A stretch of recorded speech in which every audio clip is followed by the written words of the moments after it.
to do, I don't do no more. The things I used to do, I don't do no more. Things I used to do, I don't do no more. For the Lord's made a change in me.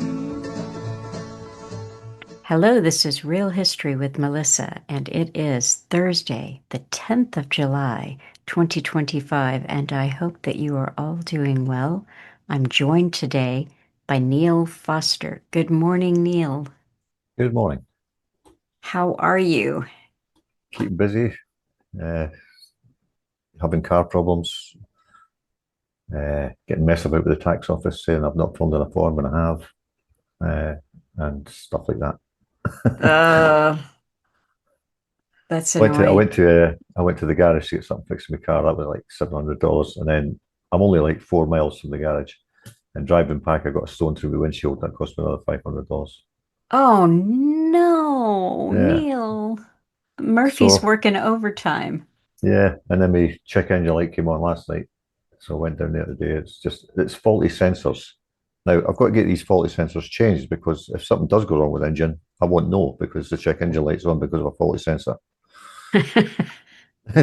So I've got to take it back there. It only takes an hour to do it, but I've got to get faulty sensors replaced so I know when a good sensor is actually working. Yeah. What a joke! I'm sure they must have some. It'll be like the light bulbs, right? Inbuilt obsolescence. They just go faulty after a certain period of time, so you got to get them changed. Yeah. But yeah, and I've still got a broody chicken. Can't get her sorted out, and her crown's getting a bit funny. So I think I'm going to go and buy a couple of baby chicks and see if that'll sort out the problem. Uh, And turn up and go, surprise! You didn't know what? you'd hatch these, but here they are. Yeah, See if you can fool her. yeah. That's So that's that. interesting. Yeah, Uh, and then I'd set a thing for my local. Everybody wants their cut. You've got to pay your local county tax pay for your certificate for your local county tax because I don't know if people know that your sales tax. There's two parts to that. hmm Every county has a discretionary. That means they don't have to do it, right? But they all do it. hmm They have their own little cut of that 7%, and here it's 0.5% here. So you have to fill in a local tax collection extortion racket form. So I filled that in, sent off the fee of $56 because they said I was late, which I wasn't because I'd already filled it in. And I sent that back, and then they returned it to me saying I hadn't checked one of the boxes, and I had. So now I've got to go down to the tax office and sit in a queue for about an hour to say to people, look, I filled this in right. What's the problem? Is this for the booth, your jewelry? Yeah, yeah, yeah. Yeah. So, No, they get you always. That's what these. That's why they introduced electronic card readers because you can't right, escape it because they report to the tax office. right, right. So you can't get away with it. Well, Only how often do you have to do this one? 3 months. Every 3 months. Oh no, Okay. no, I get the certificate for a year, Okay. but I've got a Florida business tax form, so I don't see why I need a county one. But I've got one. Well, I thought I had one, but apparently I don't. And now they're saying I filled the form in wrong when I haven't. So I'm going to go down. And they sent me the money order back. And I was like, I paid it. What's your problem? But I'm going to have to Ye- go down there and sit in the tax office, take my ticket and wait like a good little sheep to get my spot in the pen and explain myself. Come Mm, before the board and explain myself. Yeah. Yeah, I filled in the form, right? What is your problem? Can't you read? yeah. I forgot the details, but my brother had a thing with his income tax last year, and it was just a circus. It was ridiculous. He was told that he hadn't paid his taxes, and they'd issued a fine or something. It was thousands of dollars. It was crazy because they waited 9 months To after tell it. them, yeah. Yeah, and then they said, and for all these days, this is what it adds up to. So he had to go through this thing to prove that he did it, and that took a while. And then some letters crossed paths, and he finally got a live person on the phone, and they're like, "Oh, we see here's the problem, but we have to do, form blah blah blah." It took him over, well, I don't know, quite a while. I think almost the full year until the It's just, taxes were and due it's just again. stress. It's just Yeah, stress. I mean, absolutely. everything's digital now. You can't, as you say, try to speak to a human. That's why I've got to go down to the tax office. I ain't going to even try and attempt to do this online Right. because it'll Yeah. just go back and forward, back and forward. I don't know if I'm doing the right thing or not. Yeah. So I'll just go down and slap it on the counter and say, look, I've filled it in. That's it. We're done here. You know. Mm-mm-mm. And So what it is doing is just making work for, oh yeah. the few humans that are left. Well, yeah. I thought it was interesting. I just sent you one there. We'll come on to what we've both been doing for the local councils in a bit. Okay. Because that's kind of interesting. But I just sent you one there. Where is it? This is how they're going to class us as mentally ill, right? Very Hmm. shortly. I don't know if you saw it. If you refuse to use self-checkout lanes, psychology suggests you might have these 8 core tendencies. I'm looking at that right now. Right? Wow. I mean, we're being psychologically analyzed for not using a self-checkout, right? I mean, but it says that this report, this retail surveys company, it says that 77% of shoppers now prefer to scan and pay themselves. I don't believe that for a second. They've made it so time consuming to stand in line at the checkout because they don't open the checkouts. They only open like 2 or 3 at a Right. time to force you into doing it yourself. It's not that they prefer doing it. Mind you, some of them do. I walk into Walmart and there's maybe 2 or 3 human checkouts, and there's people sitting there doing nothing, and they're all queued up at the self checkout. Hmm. And I say to the ladies on the checkout, I say, these people are mad. I say, what's wrong with them? And they agree with me. And I say, what? They're all standing over there queuing, like maybe not just like 1 or 2, like a line of 10. They're all queued up, waiting to do it themselves, and there's people standing at the human being checkout, and nobody wants to know. Oh, that No, that is crazy. I don't think I've seen that one wherever I shop. you I see, they always, keep them yeah. well apart. They keep them well apart. The self Yes. checkout section's Yeah. got a space in between, so you can't really Hmm. see if the human being is at the checkout or not. But it's the first place you come to when you come generally out of the food section of the store. That's the first thing you come to is the self checkout. So people just walk in there, just they've been trained. But anyway, getting back to this self Ridiculous. check. Yeah, Well, I just was scrolling down, taking a peek at it really quickly, and yeah, you I've can. not read it all. I just got it this morning. So. Yeah. Oh, Okay. Number one, you crave brief human connection. what's wrong with you? Yeah, you must be pro-human.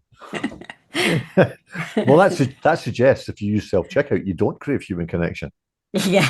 Well, that's a good thing in this society. Well, yeah, well, I don't want to have any human connection with the ones that use self-checkout. How about Yep. that? Yeah. So, yeah, people who pick the cashier lane regularly score higher on the universal need for relatedness and micro interaction with a real person provides a tiny burst of social belonging that machines cannot replicate. Yet. Yet. Oh, come on. I'm trying to get this. But How, wait, now the next, okay, that doesn't sound bad, but then read the next sentence because this is where your obvious pathology comes in. so, yeah. And it goes on. Many shoppers treat the checkout as a chance to share a greeting or a joke. Small talk. Wait a minute, Neil, you missed the pathological sentence right above that. University researchers found. Oh, hold on. Hold on. Where are we? Scan, da, da, da, da. Where's that bit? I'll read Oh, it. yeah. Sorry. Got it. Yeah. Got it. Got it. Yeah. Okay. University researchers, I guess they're the experts, found that customers who used staffed lanes feel a stronger sense of entitlement to interpersonal service. Well, you're paying for it, right? So, yeah, I'm entitled to it. Cut your prices in half if you're going to get rid of all the humans, and then maybe I'll think about self checkout, right? And reporting significantly higher store loyalty. Yeah, well, why Uh, not? You can use self checkout anywhere. Yeah, but if they're actually looking for store loyalty, right? So why Right. would why wouldn't they want you to interact with somebody? Uh, Eh? they Uh, have a higher loyalty, and that's to the agenda. no, now hold on. Am I reading that wrong then? No, Customers no, that, I'm saying the people at the store have a yeah, higher, yeah. yeah, but it's an oxymoron, isn't it? They want to keep Yes. they want to keep customers, and they're telling you that customers are more likely to come back if they're dealt with by a human being. Uh-huh. So why are they complaining? You Ugh. know, many shoppers treat the checkout as a chance to share a greeting or joke, small talk that affirms social bonds at the end of an otherwise solitary task. From a Buddhist lens, oh, never in religion, these micro moments mirror the principle of interbeing, whatever that means. Every interaction, however fleeting, is an opportunity to recognize the humanity in another. Correct. If you feel lighter after a warm, how's your day going? You are not imagining it. Your dopamine system just registered a social reward. So there's nothing wrong with any of that, No. right? But apparently there is. Uh, You feel solidarity with frontline workers. A second often stated motive is ethical concern. Refusing the kiosk becomes a quiet protest against job automation. Well, that's true too. Interviews with Canadian and US shoppers show many avoid self checkout because machines don't pay taxes and cashiers need the hours. Well, I pay my taxes, so you know. I mean, yeah, you're paying sales tax whether you go through the self checkout or the man checkout. So get your money's worth, right? Use a right. human. Right. Scholars looking at retail technology echo the point, describing the protect the jobs narrative that frames opting for a cashier as a pro-social act rather than inefficiency. So what's wrong with being pro-social? Exactly. Psychologically, this maps into empathic moral reasoning, and there's nothing wrong with that either. Valuing the welfare of others, even when it costs a few extra minutes. Research on pro-social spending shows that small sacrifices motivated by empathy, and in other words, waiting a little longer, right? Reliably, although if you're queuing for the self checkout and the man checkout's empty, then you're not saving any time at all. Reliably boost the giver's own satisfaction, so choosing the human lane can feel intrinsically good. What's wrong with that? You experience techno stress or low tech self efficacy. So now you're the idiot. You don't want to use self checkout. You must be stupid. Not everyone who bypasses the kiosk is taking a moral stand. Many simply find the interface intimidating. Well, it is intimidating because I don't want to use it. Yeah. Right? Meta-analyses of techno stress link low digital self-efficacy. I thought they were going to say low self-esteem, with avoidance of any task that requires operating unfamiliar hardware. In other words, if you are not confident you can scan product codes or produce codes, clear error messages, and tap through payment screens without help, you protect your ego by queuing for the Oh. cashier instead. Yeah, yeah. Because you don't want to feel stupid by asking a cat, and half the time they don't even know how they work. The effect is strongest amongst older adults. Well, yeah, obviously, because they weren't brought up on technology. Yeah. A study of shoppers aged 55 plus, oh, I'm in that category. Oh well, found that perceived complexity and time pressure significantly intensified negative emotions towards self-service technology, driving outright resistance. Well, see, the time pressure comes from the fact that you're not familiar with the technology, and Hmm. the person behind you in the queue is probably hassling you. Oh, come on, come on, come on, get a move on. Right? You don't get that in the man Right. checkout, you Right. know, because this idiot's queuing in the in the self checkout instead of just going to the man checkout and getting through quickly. What looks like stubbornness is often anxiety management. You need a pill for that. Maybe they should have a pill kiosk right at the start. If you suffer anxiety management, here's a pill for you before you check out. Or maybe a bottle of beer or something. You're distinctly loss averse and hate needless hassle. Behavioral economists, here we are, here's a behaviorist coming in, call it loss aversion. We feel the pain of a potential mistake more strongly than the pleasure of a quick checkout. Make sense of that, if you will. Shoppers in self-service lanes are 15 to 20% more likely to spot pricing errors, I doubt it, and therefore worry about them than those in traditional lanes. No, I have a rough idea of how much I've spent before I get to the checkout, and I check my receipt before I leave. Isn't that what we used to do? Yeah. I'll tell you, one of the worst places for that is these big stores like Sam's and Costco, where they don't take all the stuff out the cart. Have you been to one of them? Yes. Yeah, and they scan things two, three times sometimes. Yes. Yeah, Yeah. I so many times I have had to get that sorted out. And other times they haven't charged me for something. I thought, well, it's your own fault. I'll keep it. Thanks. Oh, what? You That's know. so annoying. Anyway, Christopher Andrews, he must be an expert, but at least they gave you his name, adds that self checkout only feels faster because you're busy working. So there you go. You're not saving any time at all. So there's another reason for it, right? Right. Objective timing studies show it is no quicker than a cashier when something goes wrong. Unexpected item in the bagging area. That's one of the error messages. What's that? A human being? That's the unexpected item.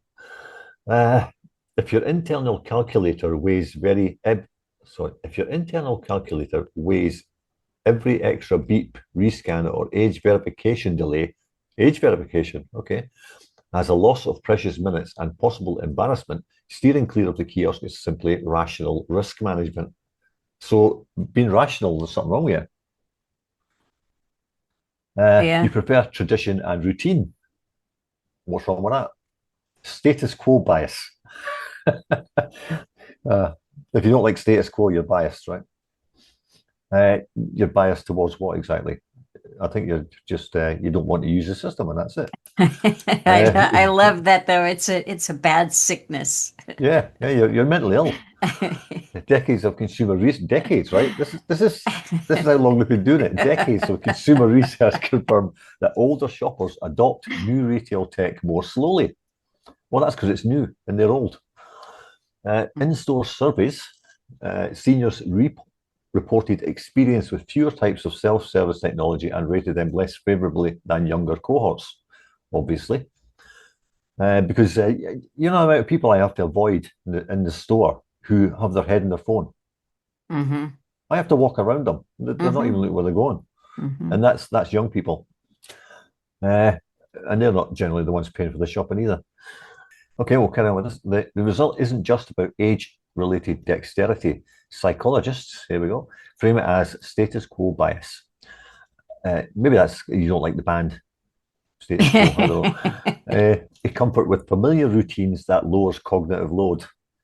So you've gone through your life and you do familiar things like you go to the store, pay cash, and all that thing that lowers cognitive load. Yeah, you don't have to think about it. It's just one of those things in life that you do, right? Like potting plants or whatever, right? You don't need to think about it. But now they're making you think about it by putting your self-service thing. And you're going, what am I looking at here? Yeah. They want to increase your cognitive load. Yeah, It's good. yeah, And then there'll be studies that come out that show that it's yeah, good for brain health. yeah. Or not. Yeah. Yeah. Keep well. I mean, if it increases your cognitive load, that means you should be able to spot the errors, right? Right. You should be paying attention more, Yeah. but you're obviously not. Keeping the shopping ritual. It's a ritual now. Stable also maintains a sense of identity. What are they talking about? From a narrative psychology view, repeating the same behavior, I always chat to Mary at Register 3, reinforces a story about who you are, someone who values personal relationships over novelty. Well, we have new personal relationships every other day you talk to somebody. It might be very brief, but you've chatted to somebody in the queue or something or whatever. Then what's wrong with that? You value personal relationships. What's wrong with that? You should. You trust people more than algorithms. Well, there's an obvious statement, right? It depends who the people are, of course. Algorithm aversion research shows we tend to forgive human error more readily than machine error. Well, that depends what they do. It depends what people do. It might be an error, it might be deliberate. When self-checkout glitches, the technology itself is blamed. When a cashier misscans, we blame the situation. No. It's like I was saying about Sam's Club or Costco. I blame the cashier. That's who I've got to go and complain to. I don't go and complain to a machine. Right. Retail loss prevention experts. There we go. Note that they've got experts for everything. Note that design teams are now trying to rehumanize the self-checkout experience because mechanical interactions erode customer trust and loyalty. How can you rehumanize a machine? I don't know. I was Maybe, just trying to think of. Yeah, I'll have an Elon Musk robot in there to hand you your anti-stress pill.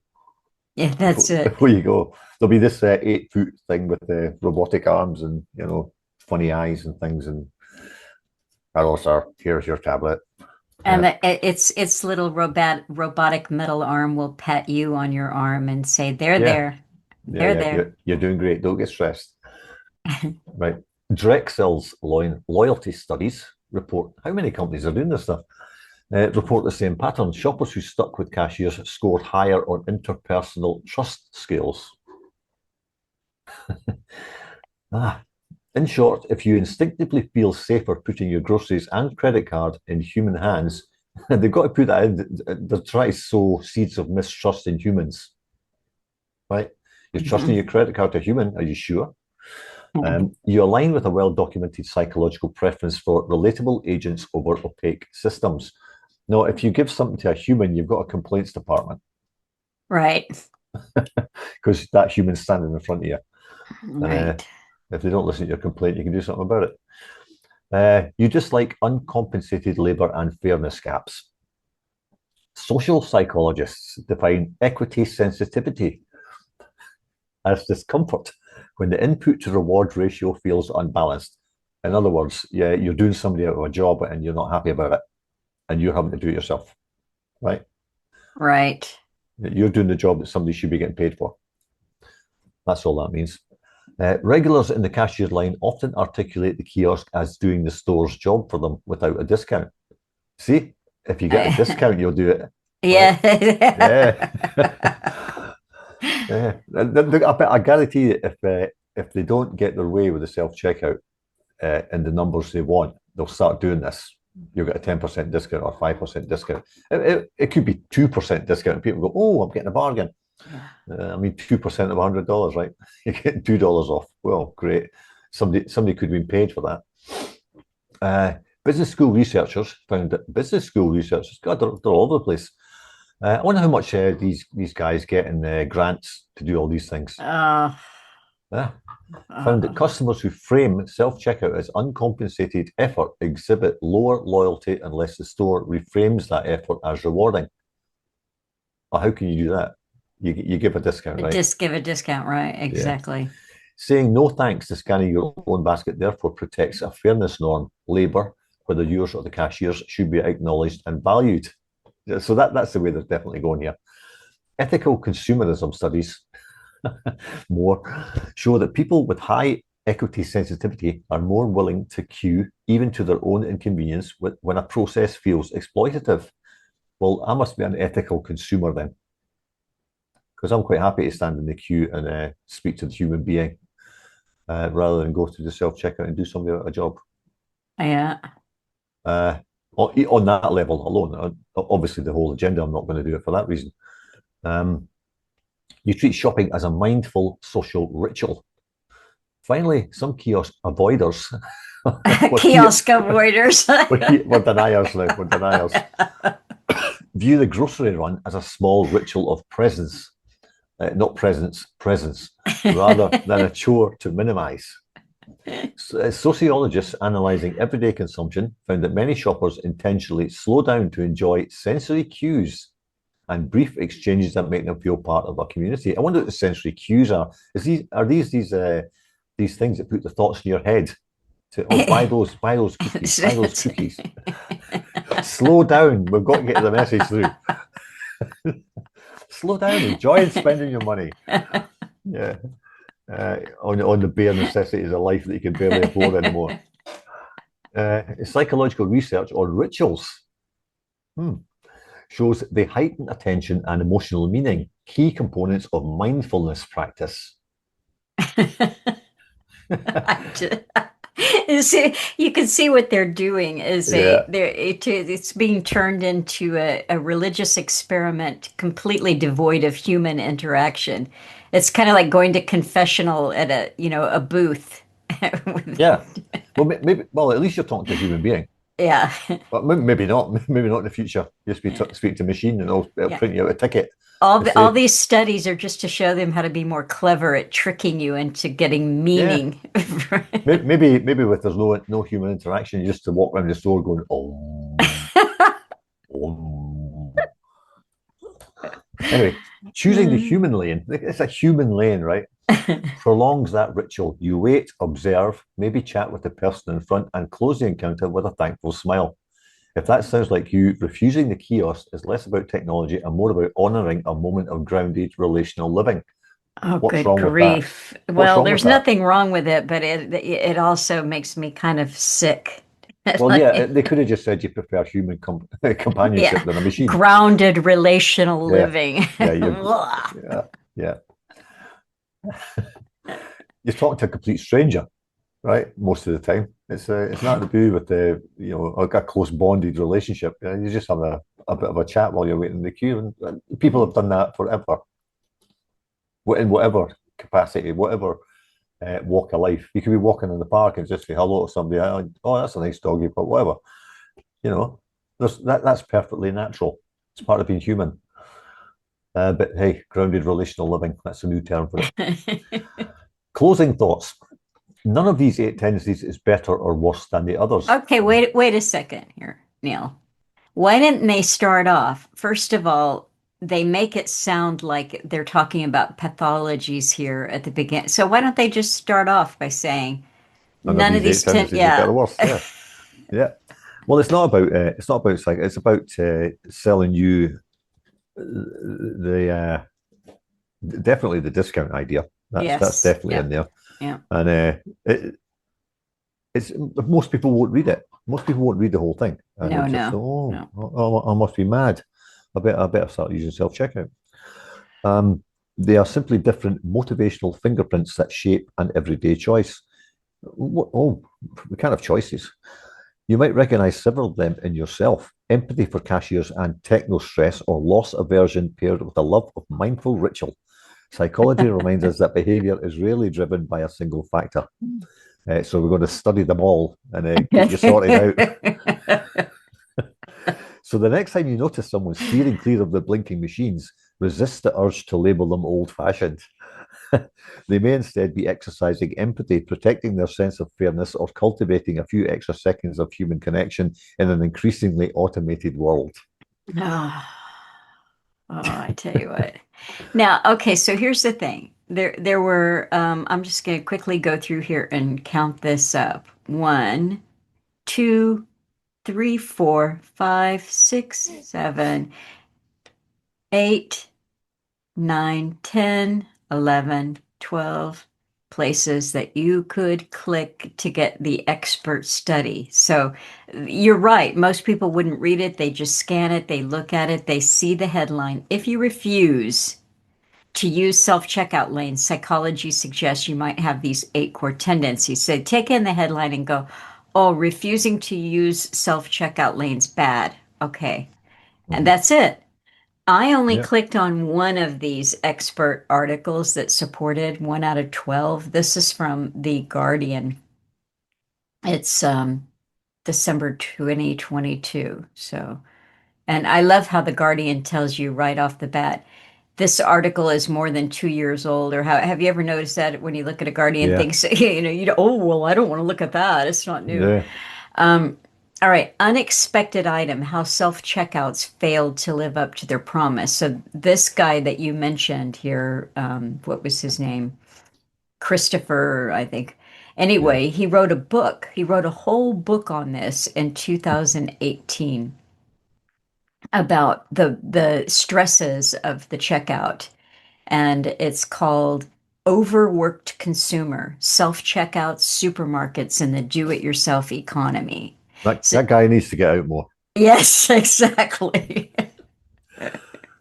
So I mean, come on. They are studying you. Well, that's what Alan would always say. We're the most studied species on the planet.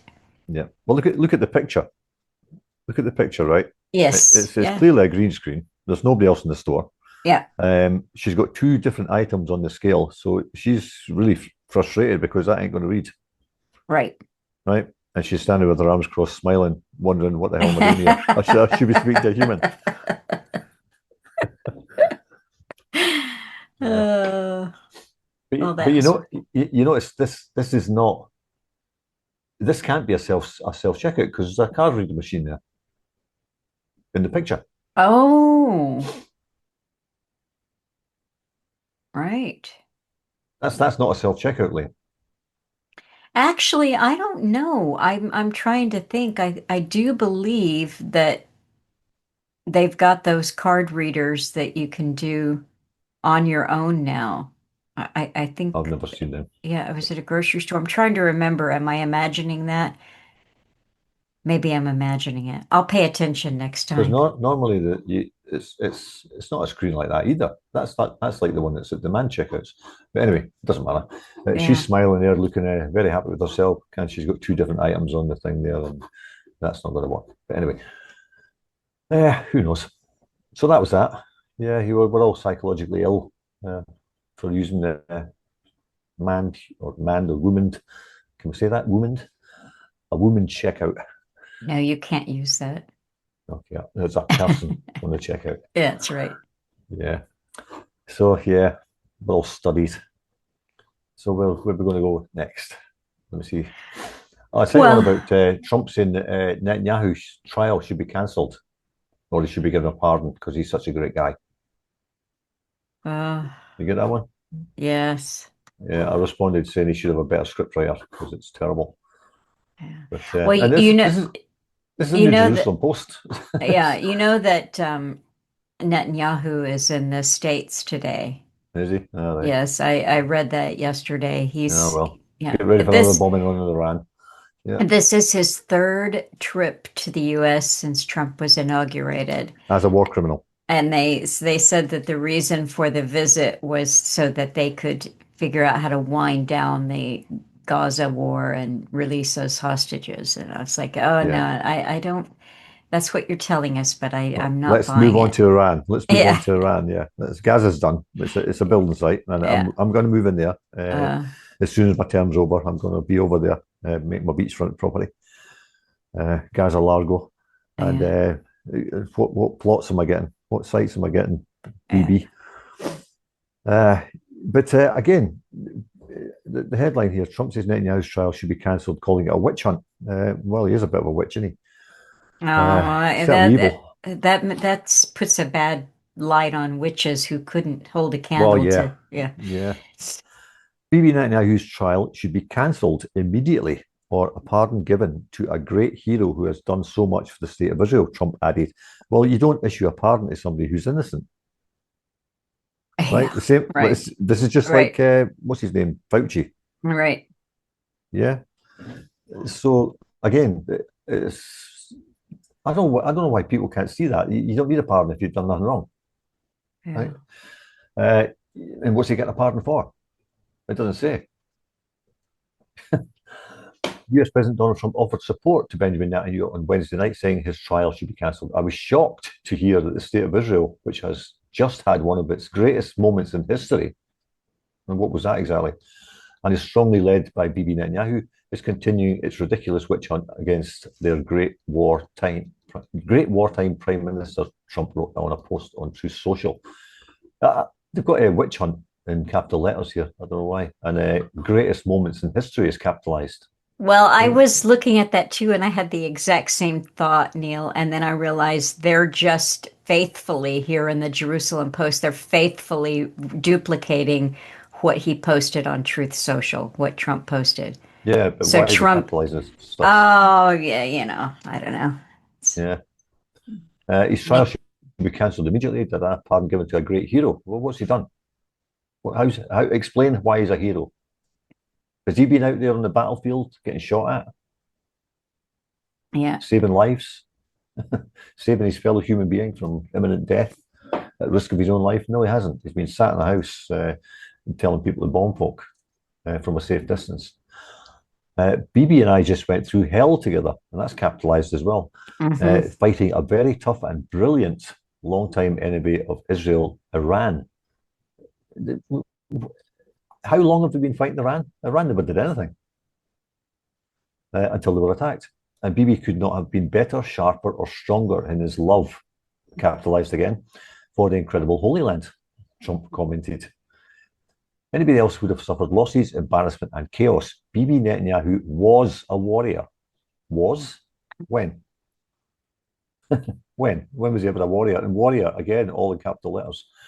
Like perhaps no other warrior in the history of Israel, and the result was something that nobody thought was possible, a complete elimination of potentially one of the biggest and most powerful nuclear weapons anywhere in the world. And it was going to happen soon, he added. No evidence whatsoever to claim any of this is true. None. We are fighting literally for the survival of Israel. Survival is capitalized as well. It's just nuts. Trump needs to go back to school. And there is nobody in Israel's history that fought harder or more competently than Bibi Netanyahu, Trump claimed. Well, how about every prime minister / president of Israel who's bombed innocent people? They've all done the same thing. Trump mocks Netanyahu trials, referring to them as a horror show. He's committed a horror show and a politically motivated case concerning cigars, a Bugs Bunny doll, and numerous other unfair charges. So it's all about his corruption and, I guess, sexual deviancy or something. I don't know. But nothing to do with genocide. That's what he should be on trial for. Perhaps there's no one that I know who could have worked in better harmony with the President of the United States, me, in capital letters. There's no ego here, is there? Yeah. Than Bibi Netanyahu. It was the United States of America that saved Israel, and now it's going to be the United States of America that saves Bibi Netanyahu. I thought it was all about America first. Yeah. He deserves much better than this, and so does the state of Israel. And here, this is all capitalized.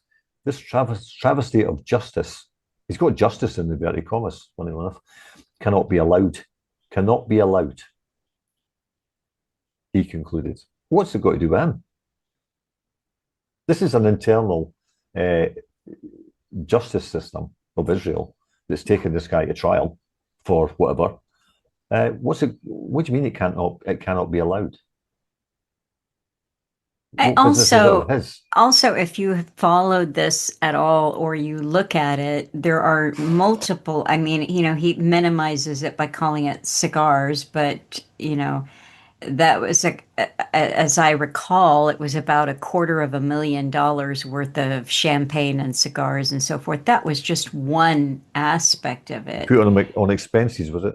Yeah, and there were other newspapers. I think he was bribing them to give better coverage of his policies, and What, like this one?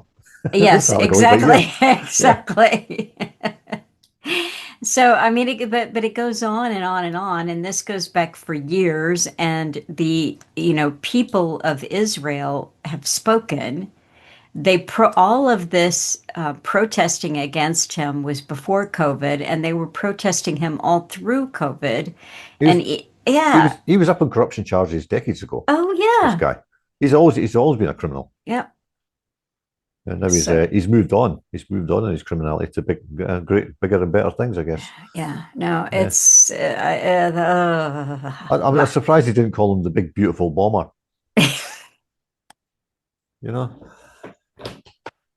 Anyway, that's enough of him. Scumbag. Both of them.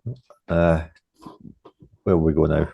I'm a bit disjointed. Well, if we might cover what we've been working on locally. Okay. And right. I'm just going to pop open okay, so we said that the last time we talked, we were going to find out what was going on in our local areas having to do with any Agenda 21, Agenda 2030, sustainability, smart cities, any smart technology, 15-minute cities, any of that. And then we were going to try to educate our elected officials. So how did we do? Do you want to? Right. Well, I just wrote an email to the 5 city commissioners. 4 of them still haven't responded, by the way. Yeah, so I wrote to the city manager and the mayor. Now, the only city commissioner that got back to me is a guy I've spoken to before, and he was always voting against things, which I thought he should be voting against anyway. And interestingly enough, he wrote back to me through his personal email. He didn't write back to me through the city commission email, which I wrote to him on. And he's a lawyer. Okay, so maybe he was just being a bit careful. But he's the only one that gave me any information out of the 5 city commissioners. The other 4 haven't even responded. He gave me the company name that was involved in the planning process, called Dover, Kohl and Partners. So I looked them up, and the first name was Dover. So I looked up. I put in Dover, Kohl and Partners, United Nations. Searched that, and the first name that came up was Victor B. Dover of Dover, Kohl and Partners. Served on the LEED for Neighbourhood Development Core Committee and the Congress for the New Urbanism Board. So I looked up the Congress for the New Urbanism, and the United Nations have a relationship focused on promoting sustainable urban development. And here's how they connect. Shared goals. Both organisations advocate for sustainable communities and healthier living conditions. CNU's principles align with the Sustainable Development Goals, SDGs, especially Goal 11 on sustainable cities and communities. Actually, I should mention what I actually wrote, right? I wrote to them. Why can't I find that? And I basically wrote to them asking what relationship their current plans for Lake Wales envisioned and Lake Wales connected, and what connection there was to United Nations and the Sustainable Development Goals. And all the people that wrote back, including the mayor's not written back actually, the city manager wrote back, and this commissioner, and I wrote to the clerk of records as well, and she wrote back and said there was no reference to that in any of their documentation, right? And I wrote back to the commissioner, and I said, look, I didn't expect it to be in any of the documents. It's certainly not in the titles, but I'm sure there's reference to it in the actual documents themselves, which I can't really spend the time to go through one by one because there's hundreds of them. And so anyway, the city manager, we'll go with him. His first reply was, "We are not aware of or following any type of UN guidelines, plans, regulations, or otherwise." Now, we are not aware doesn't mean they're not. Right. Right. So that's a bit of a cop-out, right? Here's what I wrote to him. Could you please tell me if the City of Lake Wales is following the United Nations Agenda 21 and Agenda 2030 plans in accordance with their stated 17 Sustainable Development Goals, SDGs? And if so, what role have they and the SDGs played in the current planning criteria in the cities Lake Wales connected and Lake Wales envisages ongoing infrastructure plans for a city? And I wrote, I'd sent this to all the members of the commission. That was his first response. And then I responded to him saying, "Hi, James, thanks for the reply. I was aware that the items I requested were not likely to be mentioned. However, after a very brief look into the planning firm used in the process, Dover, Kohl and Partners, it isn't hard to see the connections to the UN. I'm sure if I dig a little deeper, other associations will be linked likewise to the United Nations and their Sustainable Development Goals. Here is just one example, and that's the example of Victor B. Dover. So he's involved with the UN Habitat, which is, you're not allowed in the countryside anymore, kind of thing. And so I went through these, and I finished by saying, as I said, this is barely scratching the surface, but as you can see clearly, the United Nations and the 17 Sustainable Development Goals are clearly linked to the planning firm Dover, Kohl and Partners, who are including these UN goals in their plans for our city. Were the public informed that this was the case?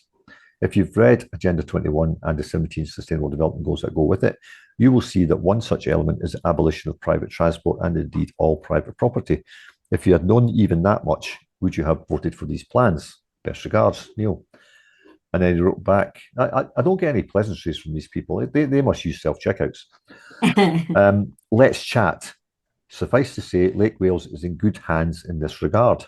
Now, that implies it's not in good hands in other regards. Right? I said, okay, let's chat. But before that, I'd like to gather a little more information to present to you if that's agreeable. And he wrote back saying, sure thing. This is the city manager. I mean, he's very brief in his replies and his grammar. Mm-hmm. Mm-hmm. Right. So I said, hi, James. Here are a couple of links worth paying attention to. People have been looking into this UN agenda for many years, but I have included the most up to date I have, plus the original Agenda 21 document, which is the basis of what I'm questioning. If you don't wish to download the attachments, you can do a Google search to find them yourself. The late Rosa Corey has probably done the earliest and best known expose of Agenda 21, and her book attached is well worth reading to give a detailed overview of this nefarious project put forward by the United Nations, an unelected, undemocratic private organisation with nobody among the billions of ordinary people on the planet ever being given the opportunity to vote for them or question them and their assumed authority. They are not a friend of any nation, particularly the United States. And I've included a link here to Rosa Corey's book. I hope you have a look at the information and will be interested in talking at a later date. Now, I'm going to give him to the end of this week to reply. And if he doesn't, I'm going to write back and say, did you look at that stuff? Because there's no point talking to you unless you have. Right, right. You know, that's my thoughts on it anyway. But I took it a bit further and I looked at the, hold on, I'm just trying to find the link here. So we've done the Congress for New Urbanism. And then you come on to another organization they're linked with, which is, oh, where is it? You click on a link for something and it takes you to Smart Growth America, which wasn't the original link. So they've obviously changed from one to the other. Maybe people were getting to know who they were. And you go into the people involved and the board of directors. And so I just picked the first one. I haven't looked at any more. There's 1, 2, 3, 4, 5, 6, 7, 8, 9, 10, 11, 12. There's 13 of them, right? And I've only clicked on the first one, Camille Manning Broom. Camille's manning a broom, right? There you go. She's doing a sweeping new job of getting rid of her rights. Sounds kind of witchy to me. Yeah, yeah. Well, she was a part of LISC. Now, I think this is something like ICLEI. This is the change the name and stuff. It's the same kind of thing. The Local Initiatives Support Corporation is a leading U.S. community development financial institution, CDFI, that receives, like we couldn't have worked that out ourselves, right? That receives funding and support from various sources, including the U.S. government, right? So the government's put money into this private organization. LISC plays a significant role in providing technical assistance and financial support to organizations involved in community development initiatives across the country. So it's an NGO, right? LISC receives funding from various US government agencies, including the Department of Housing and Urban Development, Department of Labour, Department of the Treasury, and the Small Business Administration to support initiatives in underserved communities. No, they never explain underserved by what. Exactly. Yeah, you don't have enough government interference. You don't have enough self-checkouts. Yeah. Yeah. This includes participating in programs related to housing, workforce development, small business support, and community safety. Community safety. Yeah. Keep you safe. LISC also works with federal programs focused on youth workforce preparedness. Brainwashing the kids for what's coming in the future. You're going to be taking drugs and playing computer games. And community safety. So additionally, LISC is a recipient of the CDFI Fund's Healthy Food Financing Initiative, as if there's such a thing as healthy food these days. Technical assistance. LISC offers technical assistance to help nonprofits manage grants. It's all blah, blah, blah stuff, as Alan would say. United Nations connection. LISC's work aligns with the United Nations Sustainable Development Goals, reflecting a commitment to global development objectives. LISC impact notes contribute to multiple UN SDGs and targets. LISC has examined the connection between its investments and specific SDGs, such as gender equality and industry, innovation, and infrastructure. So they're involved. Congress did the Congress for the New Urbanism, and I had another one specifically on that woman, and I can't find it. Never mind. Manning Broom. Yeah, Manning Broom, yeah. Hold on a minute.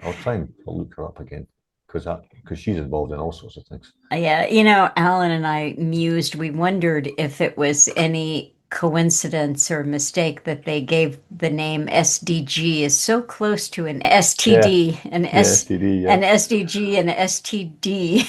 yeah. Here she is. She's at this. She works for the Center of Planning Excellence, right? Um, and she worked during Hurricane Katrina. She was as the Assistant Deputy of Operations for FEMA's Long-Term Community Recovery Group. We all know how that went. Mhm. This isn't the thing I looked up on her before, but she's all over the UN as well. So, yeah, globalgoals.org was the thing I clicked on before, and it took you to that Smart America thing. So, yeah, so that's what we've been doing anyway. All right. Well, that sounds pretty good. That does sound pretty We'll see what good. comes back, if anything. Yeah, so I'm just looking at Camille Manning Broom too. It's a Center for Planning Excellence. Here's her expertise.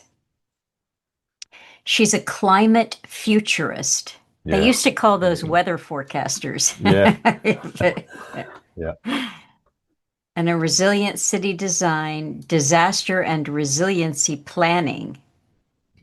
That's interesting combination. So they both plan disasters yeah, and then they're resilient. yeah. Well, she worked under FEMA, so there you Yeah. go.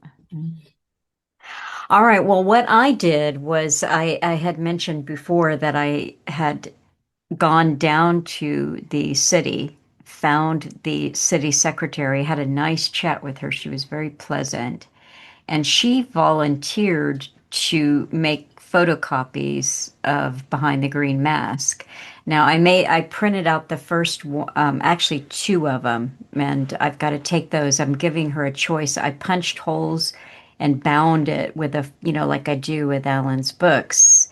And I'm going to bring her both of those and just say, you can print them out. She'll make about 5 or 6 more copies, and I can punch the holes in them and bind them if that looks good, or I can just put a big clip on them. Now, the other thing that I did was, let's see here, I'm just looking for this folder. I put together several things that I thought would be a good, and it's just going to be a folder. I'm going to make a flash drives. I purchased the 7 inexpensive little flash drives, and this is what is on it. I make this a little bit bigger so I can read it. I put in there Alan Watt talk from October 20, 2019. And the title is Vote for, and there's a question mark. We're on par with China using techniques coercive, total surveillance on all and the great collective. And then I took the transcript and I made a PDF of that transcript so they can listen or read whatever their preference is. And I thought it was just one talk by Alan that went over the techniques pretty well and what was going on and how it tied in with the UN. And then I downloaded Aman Jabi's presentation on digital ID or digital prison. I sent that. I sent that as well, and I sent the agenda, The vision, agenda. Okay, vision. that's I sent good. that. So they'll get the book and this little flash drive that will have these things on it. And it's a good. I tried to pick one that wouldn't be super overwhelming or sound conspiratorial, but I figured, well, at least they're getting choices, and if they turn off of one, they can look at another if they bother. I don't know. So it kind of it gives an overview with Alan's talk of some of the history, how long they've been at this, how they use science to control us and so forth. But it sounds more like a history lesson for them than too conspiratorial. So I tried to pick that for that reason. So we'll see. I have it all ready now. I just finished it last week.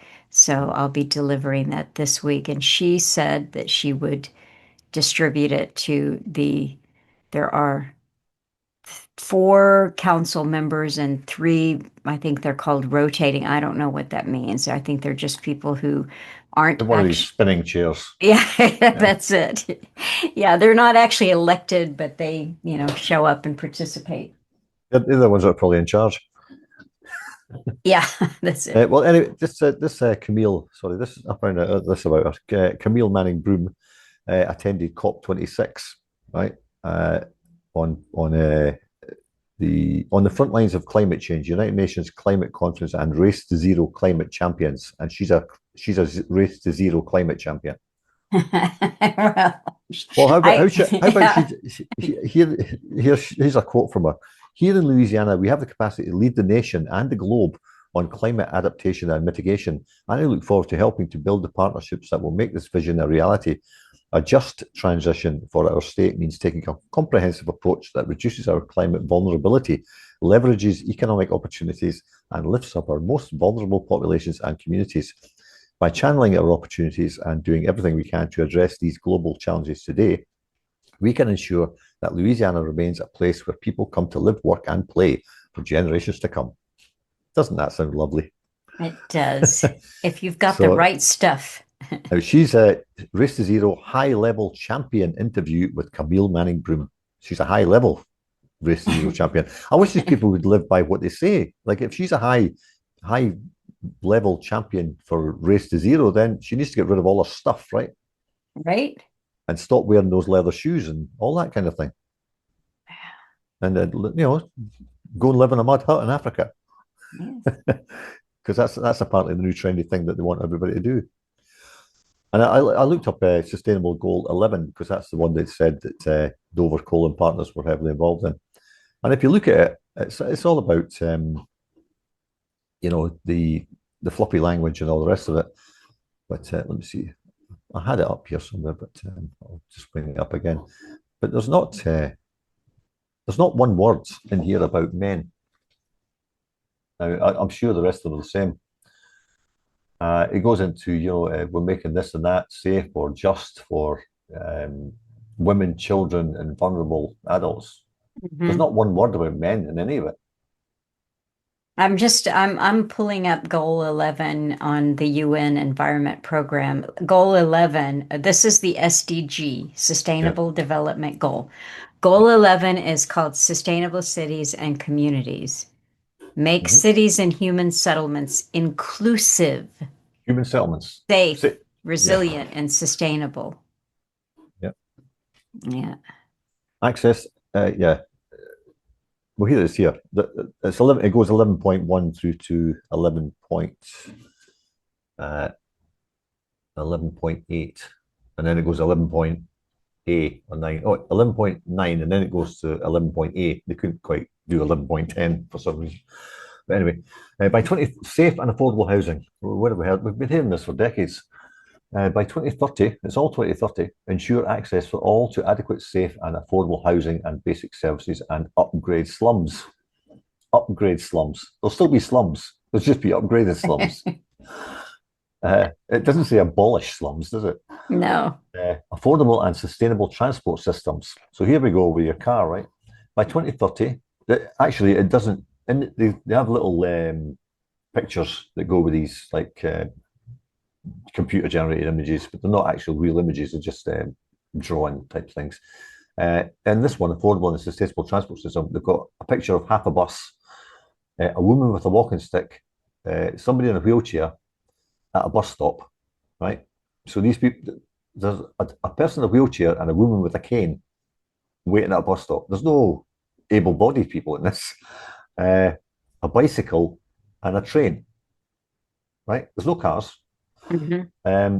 So it's to provide access to safe, affordable, accessible and sustainable transport systems for all, improving road safety, notably by expanding public transport with special attention to the needs of those in vulnerable situations, women, children, persons with disability and older persons. No men. Inclusive and sustainable urbanization. Again, well, they've got a man in this one actually, but it could be a tranny, I don't know. They've got the woman with the walking stick again, a child, a man, somebody in a wheelchair, and a woman without a walking stick. By 2030, enhance inclusive and sustainable urbanization and capacity for participatory, integrated and sustainable human settlement planning and management in all countries. So they're managing all countries. Who gave them permission for that? Protect the world's cultural and natural heritage.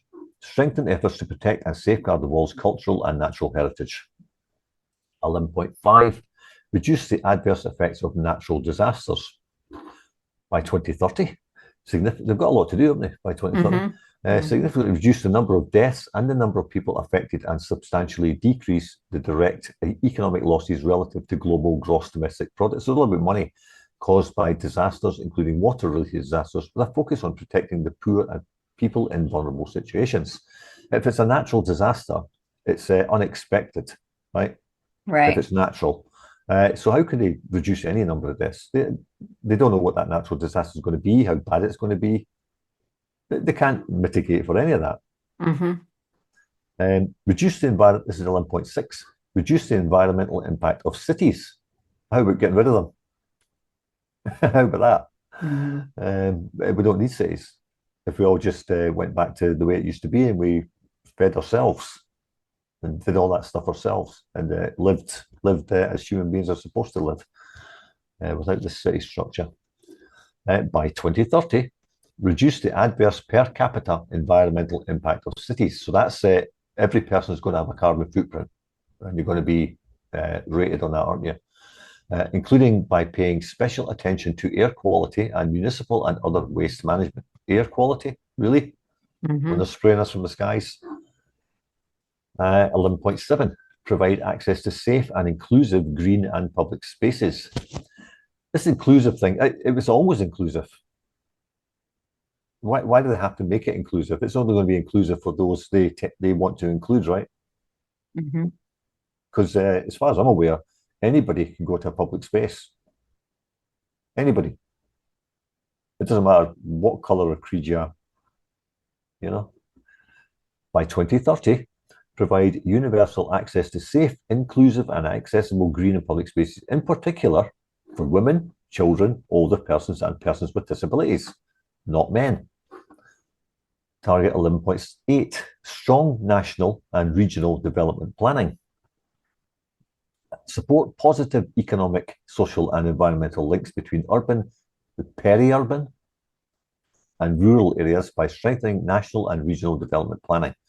It depends how you define positive, doesn't it? What they mean by positive isn't the same as what we think of as positive. Target 11.9, implement policies for inclusion, resource efficiency, and disaster risk reduction. By 2020, this was. Maybe that's a misprint.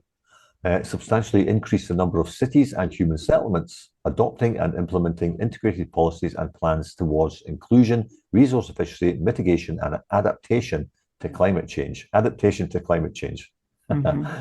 Rationing. Okay. Resilience to disasters, and develop and implement in line with the Sendai framework for disaster risk reduction 2015 to 2030, holistic disaster risk management at all levels. Holistic disaster risk management. So what does that mean? Just leave people to do it themselves? You know, if you go to a holistic doctor, you're looking for something natural, right? So that means natural disaster risk management. How can you manage a natural disaster? Unless you create it, which makes it unnatural. Anyway, maybe that's just me reading that wrong. But well, it's interesting too, because there is a little button there called indicators that you can look down. So you're looking at target 11B, and then if you open that up, you've got target 11B1, number of countries that adopt and implement national disaster risk reduction strategies in line with the Sendai framework for disaster risk reduction 2015 to 2030. And this is the thing, if you go on now, and I encourage people to go on, and I'll provide some links here to the UN Environment Program and look at all of the different sustainable development goals and everything that goes along with it. What you discover is how when they mean inclusive, I really think it means we're going to include everything we can. We're going to throw the kitchen sink at this so that there's no way that you, the little person, can understand how this affects you, the little person. But we're going to have laws and sub-laws and subcategories, and you can study this for the rest of your life. But all you really need to know is it's going to put you under huge control here.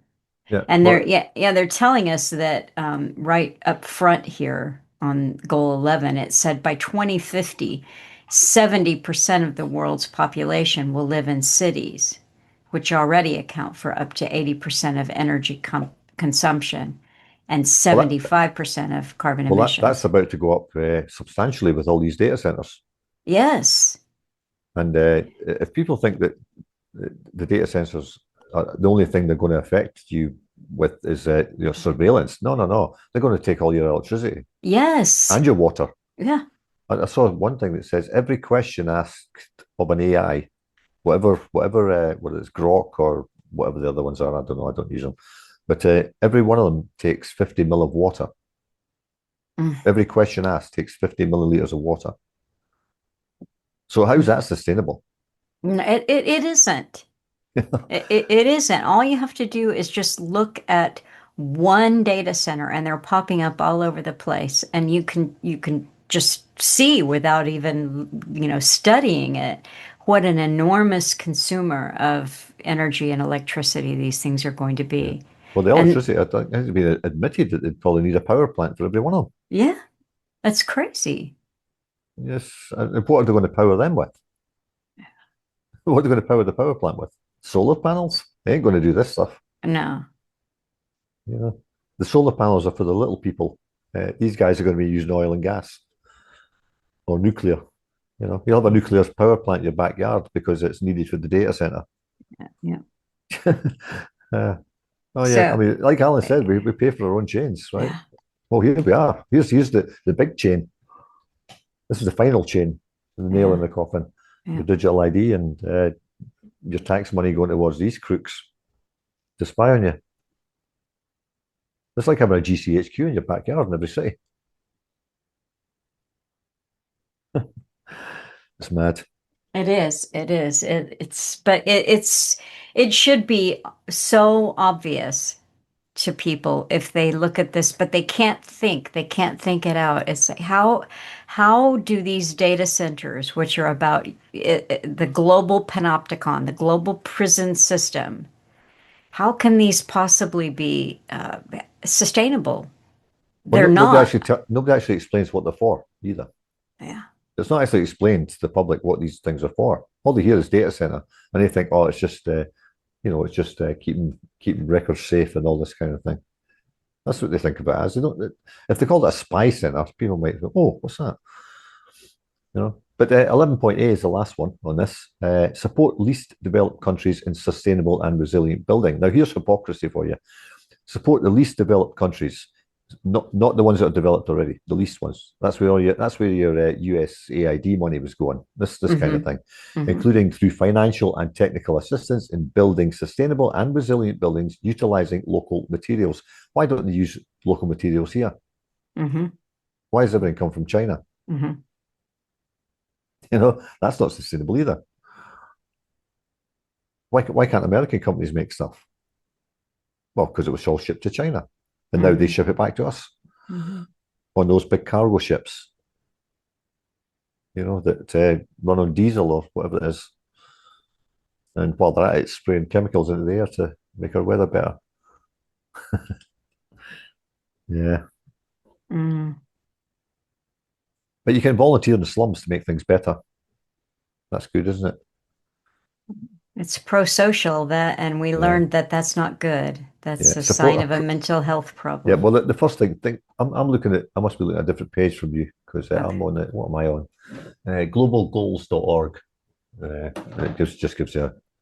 Oh, I'm on the United Nations page, the Sustainable Development. I think it's sdgs.un.org/goals. Yeah. Well, anyway, it gives you a little thing down the bottom here, things to do. the first thing on the list, find a goal 11 charity you want to support. Uh, Any donation, big or small, can make a difference. As if your country's not giving them enough of your tax money, right? right. Shop, eat, and drink locally. Well, most of us do. That's normal behaviour, isn't it? Oh, I think I'll go shopping today. I'm going to go to Tennessee.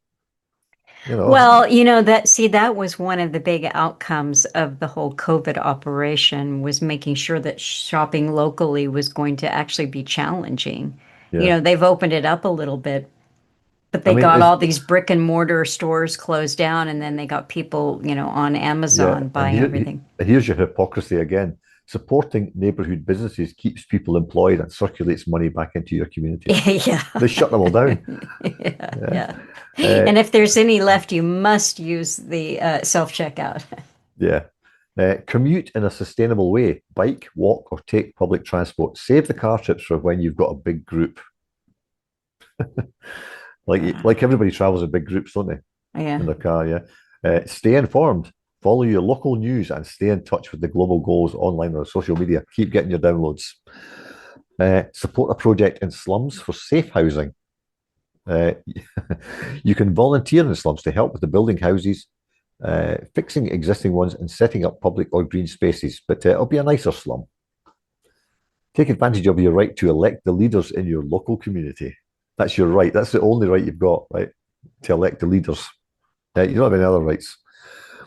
Take care of public spaces. Start yourself and inspire others to contribute to better public spaces. Water the greenery, as if you can afford that. Trim and plant trees. Yeah, we can afford that too.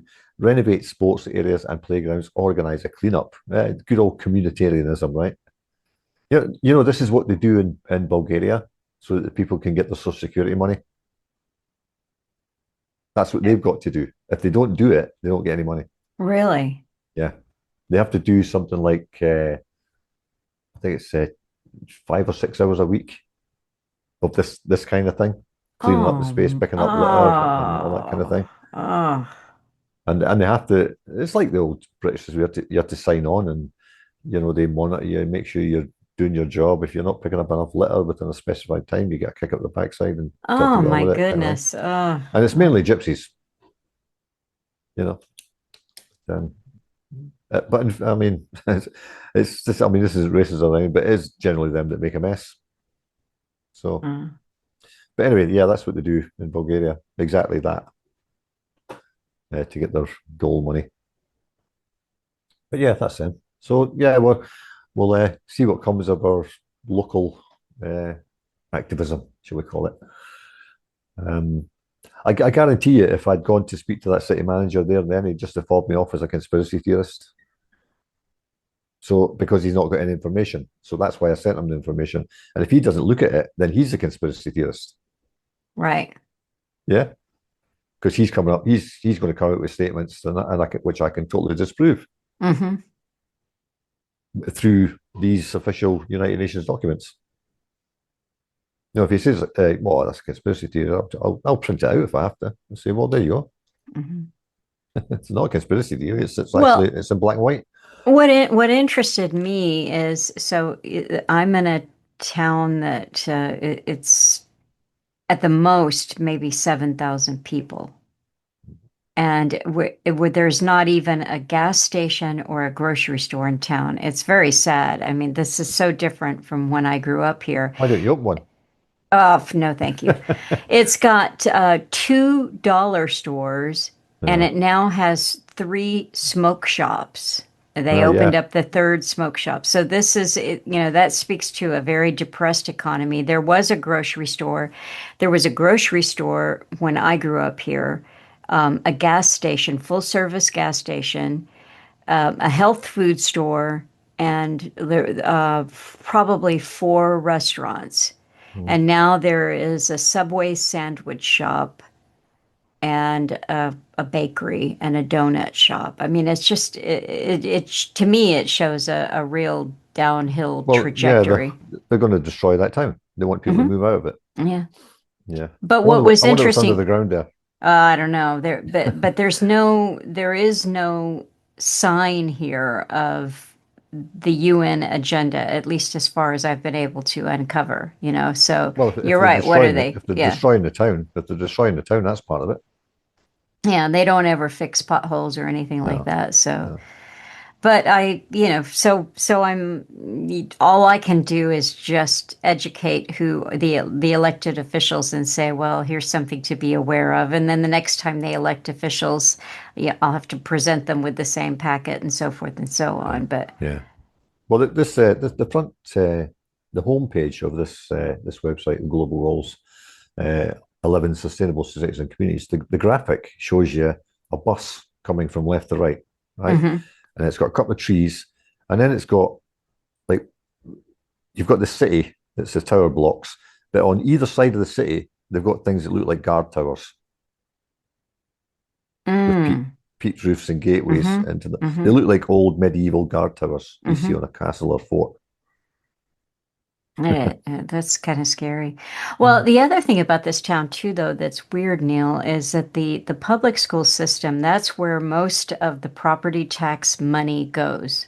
I looked into it, and it goes to supporting the growing K 1 through 12 public school. So that's growth. The other thing that is going on here, they just built probably 80 new homes on one street. While since I've been back, I've been watching those houses go up. And my brother just drove me up to another area within the city limits where they have about 400, maybe 500, we can't figure out yet, but 400 to 500 foundations are going in for new homes. They're So doing it what here too. yeah, and so what we can see is that this area is becoming a bedroom community for the larger metroplex, which is the Fort Worth, Dallas area, and mostly Dallas, which is a full hour commute one way. And then they've got a data center, they've got a big data center going in nearby. So there's some kind of growth here. So at the same time they're adding probably 600 new homes and all of those residents. No, like I said, no gas No jobs. station, no jobs, no gas Work from station, home. no restaurants, no, yeah. Work from Hmm. home Yeah. people. Yeah. Yeah. Yeah. It's the same here.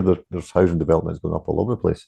And they keep saying that we've not got enough water for what's here already. So how's that sustainable? Hmm. I mean, as I said, they just took out the trees because the trees that they planted, these huge palm trees are expensive, ripped them all out, and because they said they used too much water.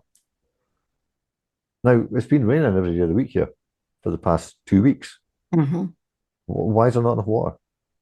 I know we have dry spells, but if they can afford to rip out trees and put ones in that don't need so much water, then why are they building houses which are going to consume water every Hmm. day of the week, Hmm. all year round? That doesn't make any sense either. There's nothing sustainable about any of it, in what they mean by sustainable. If you've got a shortage of water already, they ain't going to be able to create it out of thin air. Well, maybe Right. of course they can. Of course, it's just spray the sky and get some rain to come down, I guess. But it's yeah, there's certainly yours sound like it was that small a town, and ours isn't really that much bigger. It's a 15-minute city they're building. I know. I see. When you were starting to get into this, and you were talking about your 15-minute city, and then the things that you were uncovering about the sustainable development goals, I thought, well, my goodness, Lake Wales must be a huge city. And I looked it up. It's a population of like 15, 16,000 people. I can't Yeah, recall now. yeah, It, it's not it much, isn't gigantic. but they're So, well spread out at the moment. It's quite rural once you get out the city limits. mhm, Well, not the city limits even. I mean, as I say, it's like the main street goes through. It's SR60, and you'd be lucky if it's 4 or 5 miles long at max, maybe less, and that goes right through the centre of the city. And there's very little attack in terms of, as I say, maybe a radius of a mile. Draw a circle. mhm. That's the main population. The rest are out in the countryside. So Mm. It's it would be interesting to be able to project ourselves, say, just 15 to or 2030. 20. Yeah, exactly. Yeah. Yeah.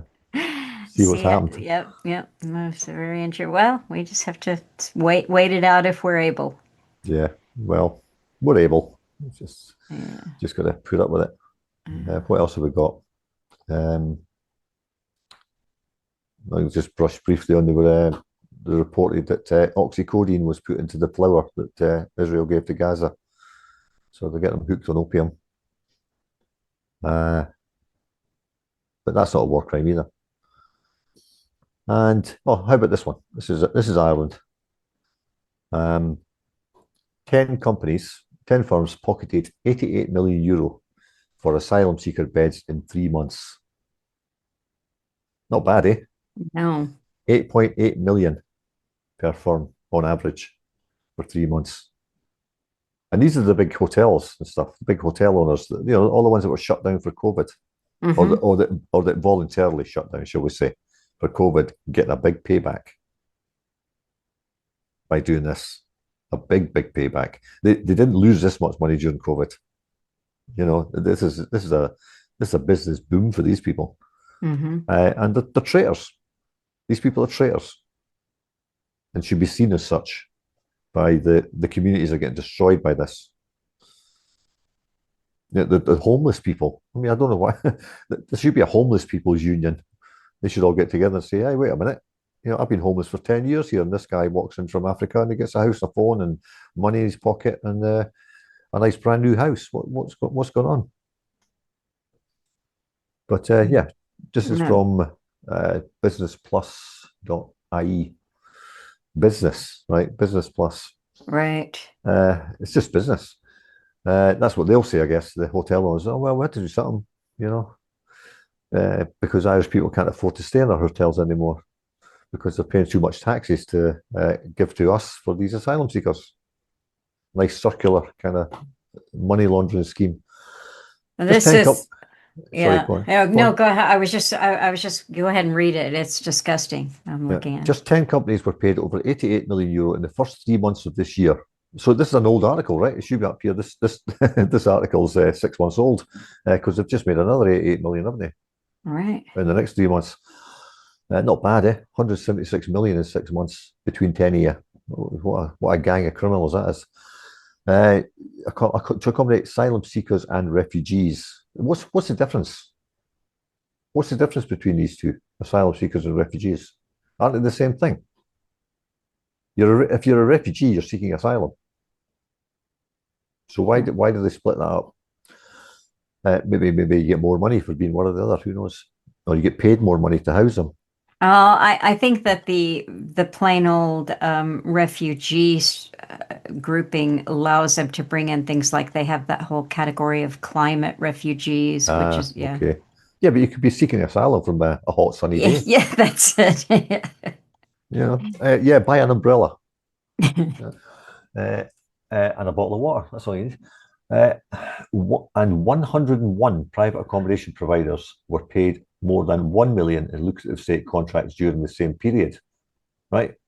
Is that 1 million each? It must be. Right? So there's 101 million. The huge costs are revealed as the scramble to find a suitable accommodation for refugees and asylum seekers continues. Well, stop letting them in. Amid further violent protests and arson attacks at earmarked locations this week. So they've got these rent-a-mobs doing this type of thing, setting fire to things so they can be called terrorists in the future. The huge costs are revealed. Oh, I've done that one. In total, 698 companies received a combined 430 million from January to March this year, according to the Department of Integration quarterly report, which reflects all payments of 20,000 or more. So there's a lot more payments, 20,000 or less, right? So that figure's conservative. This is a reduction. Oh, that's good. Oh, on the 454.4 million paid to accommodation providers in the final quarter of last year. Oh, marvelous. The latest payments are categorized as IP, that's some provision, I think that means, accommodation and or related costs. I wonder what they are, which came to 214.6 million, or Ukraine accommodation and related costs, which amounted to 213.5 million. The remainder, 1.6 million, was from other costs connected to housing people at the City West Hotel Reception Centre. This is a big hotel in the centre of Dublin that people can't afford to get into in the local area. In a top 10 list almost identical to the one published by the Irish Mail on Sunday earlier this year for the whole of 2023, Cape Wrath Hotel Unlimited Company remains the biggest earner. I wonder who's tied in with them. I know there's politicians making money out of this as well. The company which runs this, they're probably in the category of under 20,000, you know. The company which runs the City West facility was the highest paid from January to March this year, receiving €16 million. It was the highest paid accommodation provider last year too, receiving a total of 71.6 million. That's a big drop, isn't it? They'll be complaining they're not getting enough out of this. Cape Wrath is more Wrath, of course. It's more than half owned by bodies registered in Guernsey. That's tax-free, right? The Isle of Man and the British Virgin Islands. Its directors are listed as James Burns, Stephen Pete, Damien Gaffney, Michael McElligott, and Kira McElligott. Oh, so husband and wife or brother and sister, right? Keep it in the family. The second biggest earner in the first 3 months of this year was Travelodge Hotels. There's a private corporation, right? A global corporation who were paid 11.2 million. It's a British registered company whose 33 directors, 33, are based in the UK. But these are all over Europe, these Travelodge places. In third spot, Holiday Inn, another global company, Dublin Airport, received 10.3 million between January and March 24. It is ultimately owned by the Irish-based Adelphi Way Developments Investments Limited, whose directors are listed as David Kelly, Alan McCormack, and Chris Kelly, named as secretary. Guestford Limited, which operates Moran's Red Cow Hotel in Dublin, again, another big hotel in the city centre, was paid the fourth most of the analysed quarter, with contracts totaling 9.4 million. I mean, it goes on and on and on. And all the names on these are, listen to this one. Its directors are Karen Moran, Thomas Moran, Michael Moran, Tracy Moran, and it is owned by an Irish registered designated activated company shared by Sheila Moran and Thomas Moran. I wonder what ties they've got to the government, right? That family's clearly important. And it goes on, fifth most, sixth most, blah, blah, blah. It's just disgusting. And as I say that, I think that's the last figure I heard was like 10,000 homeless in Ireland who can't get anything. You know? And it sparked a furious response from the Dáil, that's the Irish Parliament, spending watchdog, which is investigating the huge payments as if anything's going to come of it. Are they going to hand it back? You know? And this is only going to go up as they'll let more people in. Yeah. Or we're going to get to the stage where they kind of touted this before. Oh, you've got a spare bedroom. You know, they've done this in Britain as well. Oh, if you've got a spare bedroom, you could take an asylum seeker. You imagine that? They'll be in there demanding that you feed them their traditional food, and if they don't, you'll be a racist and you'll be thrown out your house or something. Yeah, 88 million in 3 months for 10 films. But again, that's the headline's misleading for a start because it's actually 400 million, right? It's 430 million between 698 companies. But that's only those receiving more than 20,000 euros. It doesn't say in which time period. Maybe that's the 3 months. I mean, that's not a bad paycheck, is it? 20,000 euros for 3 months. So this is a kind of a damned if you do, damned if you don't. This is from RTE. It says Ireland may lack, quote, robust asylum seeker checks over EU database exclusion. So because they can't get into the EU database, they may not be able to check people's identity and screen them on the asylum seeking process as well as they should. Yeah. Well, I'm sorry, but I mean, they've shown videos of these so-called refugees tearing up their identification documents when they're crossing the channel and throwing them in the sea. And if they want to stop it, say, right, put the word out and say, if you don't come here with your identification documents, you're back on the boat and you're going right back to where you came from. If you've got to tear up your identification documents, then you've got something to hide. Right. Simple as that. And by the way, when you land here, you ain't getting any money, you ain't getting any free housing, and you ain't getting a cell phone and some money in your pocket, and then they'll stop coming. Quite simple. Like we've said before, there's simple solutions to everything. Just Mm. stop feeding the beast. I mean, if I had walked into this country illegally, do you think that would have been treated the same way? You should tell, I don't know if you feel like it or if you can or if you're able to, but you should give a brief rundown of your process of getting into the US. Uh, It's a, well, or, well, I was over here 2014, September 2014, I think, or August, I can't remember.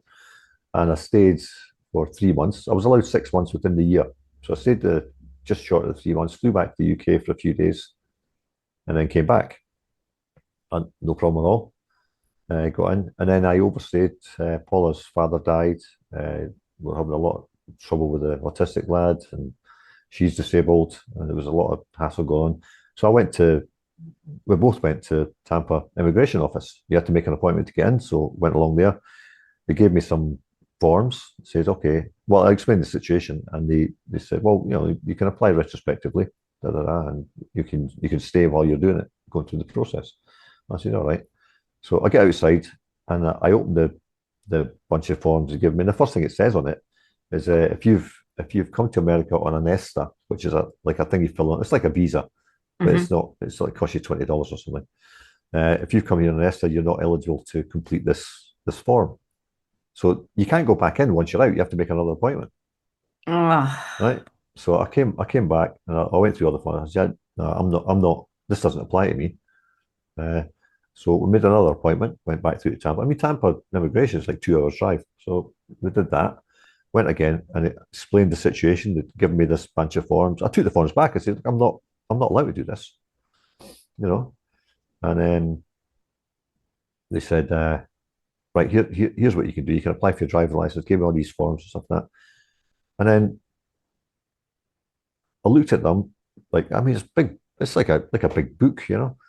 And so I started looking at them. It looked okay, and I got excited. And I went home, started to fill them in, and then it came with the same kind of thing, you know. Oh, this question, answer this question, that question. You're not eligible. So by that time, I hadn't overstayed at that point, but I ended up overstaying 10 months just because of what was going on.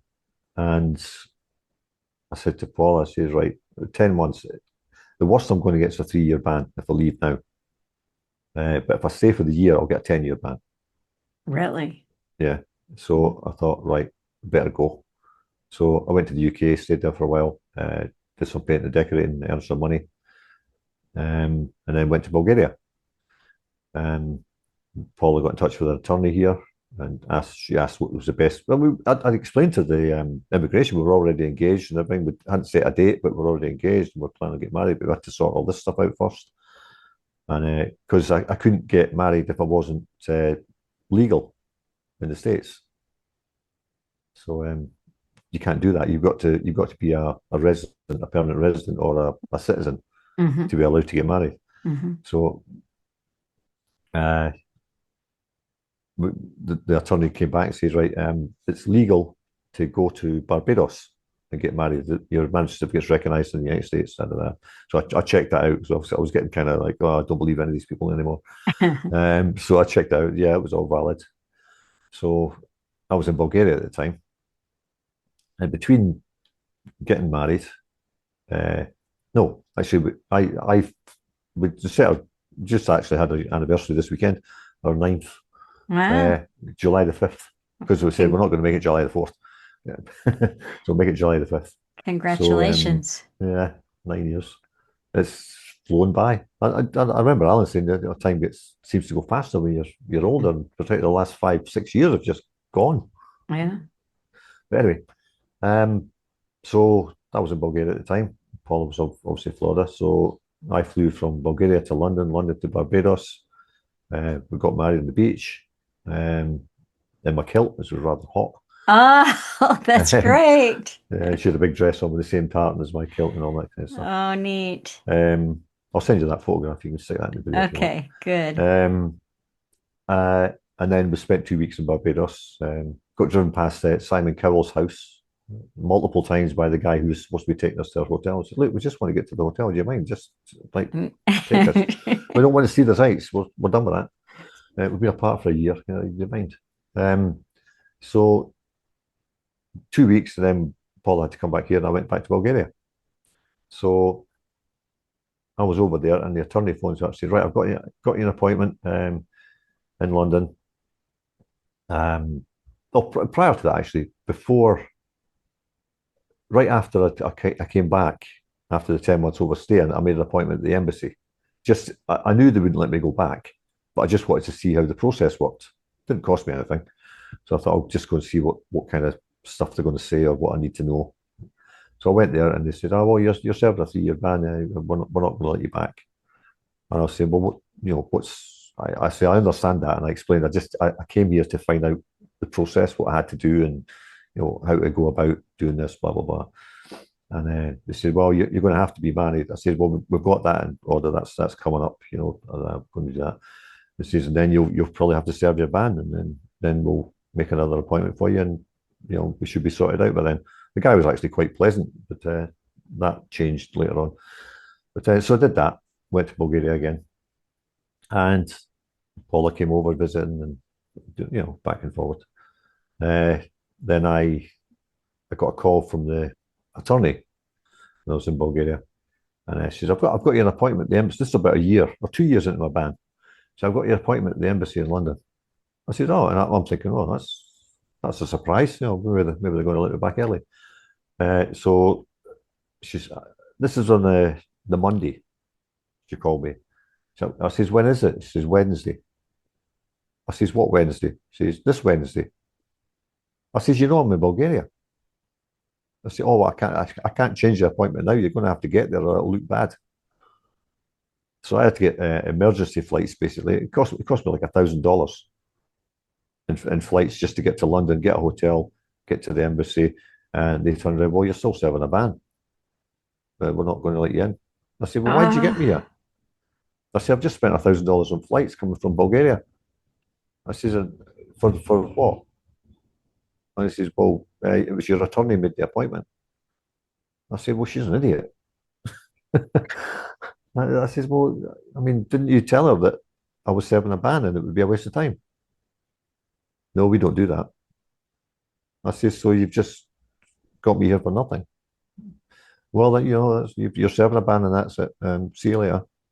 Oh. Type of thing. But they still took my passport.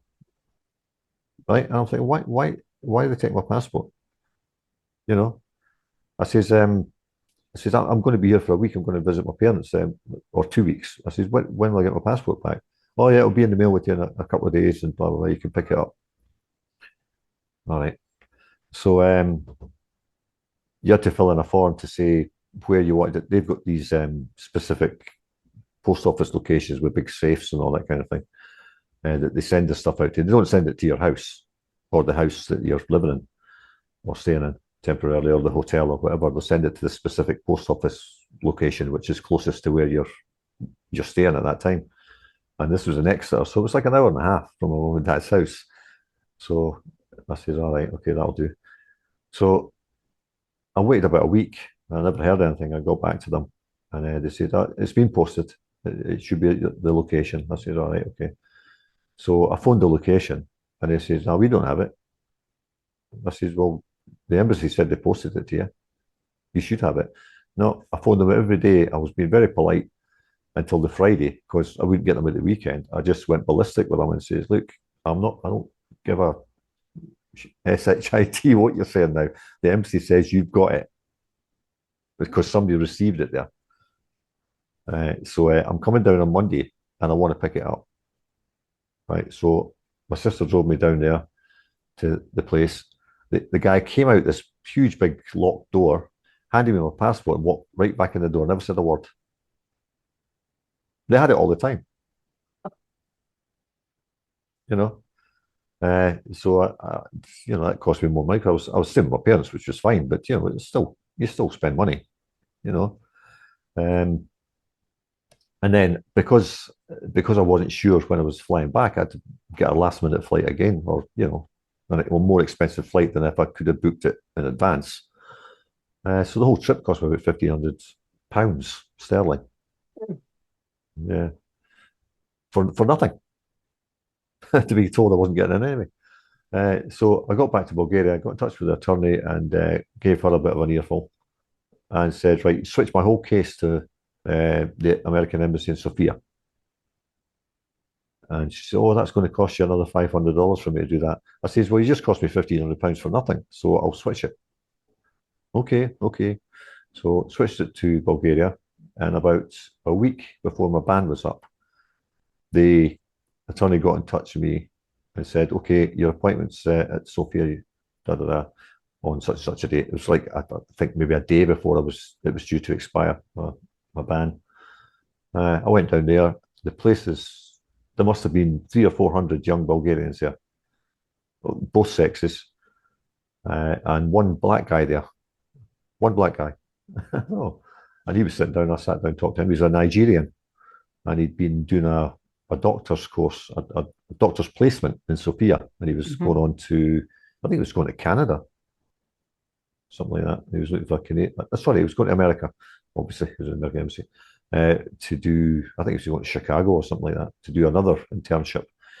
I was chatting to him, but literally, I was sitting watching these young Bulgarians go up to the counter, and literally they were there for. And this is a constant flow all day. They were there for about 30 seconds, and the guy's got the stamp there, boom, in their passport. Yep, granted, granted, granted, granted. No questions asked, nothing.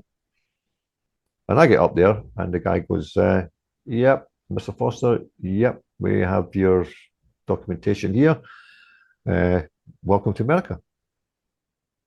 No questions, nothing, just stamp my passport right there and then, Wow. you know. So I'm wondering if I'd switched it a year earlier, they might have done the same thing. But they were very pleasant as well, unlike the ones in London who were just obnoxious and rude. And actually, by the way, that's just a little side story. I was sitting outside the embassy in London because I was early, and there's an Indian woman sitting there with her daughter, and the daughter spoke English, and the old Indian woman didn't speak a word of English at all. Now this is London, right? Mm-hmm. Didn't speak a word of English. She'd come from India to the UK, and she was going to America for some family member's wedding, and I was very early, so I had to check out my hotel at 10 o'clock. My appointment was 1 o'clock or something like that, and I sat there, and they went in, and they could only have been in there like half an hour. They came out, and I said, "How'd it go? Did you get a visa?" And the doctor goes, "Yeah, yeah, it's great." And I'm thinking, "Oh, that bodes well." But that was the time they said to me, "No, you're serving a ban. You ain't getting in." uh, Middle-aged white man speaks English. No, you're not Right. getting in. When Alan told me that this was years ago that he first went into Canada back in the 80s, and he went to the Canadian, I'm not sure if it was an embassy thing or where he was exactly, but he went in and he said they had a clerk for one of, say, 30 different languages. So they had a dedicated bureaucrat for Mm-hmm. every one of 30 languages. And he waited and waited and waited. And he finally talked to somebody that worked there. For a while he had a conversation with a Chinese woman who was entering the country, and she could speak pretty good English. And she said, "Oh yeah, I've had to come here a couple of times. It's very easy. You won't have a hard time." Then she gets called to her window, and she's in and out, a few minutes later.